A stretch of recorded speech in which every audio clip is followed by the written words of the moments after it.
Shreya, hi, സുഖാണോടാ? സുഖം. നീ എന്താണ് എന്നെ ആദ്യമായിട്ട് കാണുന്ന പോലെ നോക്കുന്നേ? ഇങ്ങനെ ഞാൻ വരുമെന്ന് നീ പ്രതീക്ഷിച്ചില്ല അല്ലേ?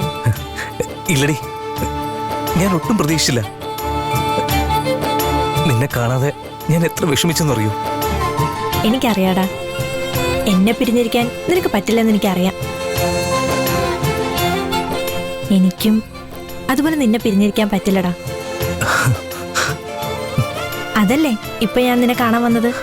ശ്രേയ, എനിക്ക് നിന്നോട് മനസ്സ് തുറന്നൊന്ന് സംസാരിക്കണം. അതിന് അവസരം തരാതല്ലേ നീ പോയത്. ഞാൻ നിന്നെ കാണാൻ എറണാകുളത്ത് വന്നിരുന്നു. അപ്പോ നീ വീടൊഴിഞ്ഞു പോയെന്ന് പറഞ്ഞു. എവിടേക്കാടി നീ പോയത്? എന്നോട് അത്രയ്ക്ക് ദേഷ്യമാണോ നിനക്ക്? അതെ, എനിക്ക് നിന്നോട് ദേഷ്യവും പിണക്കവും ഒക്കെയാ. പക്ഷെ അതുപോലെ തന്നെ എനിക്കിഷ്ടവും. അതല്ലേ ഇപ്പൊ ഞാൻ നിന്നെ കാണാൻ വന്നത്. ഐ ലവ് യുടാ. I love you so much.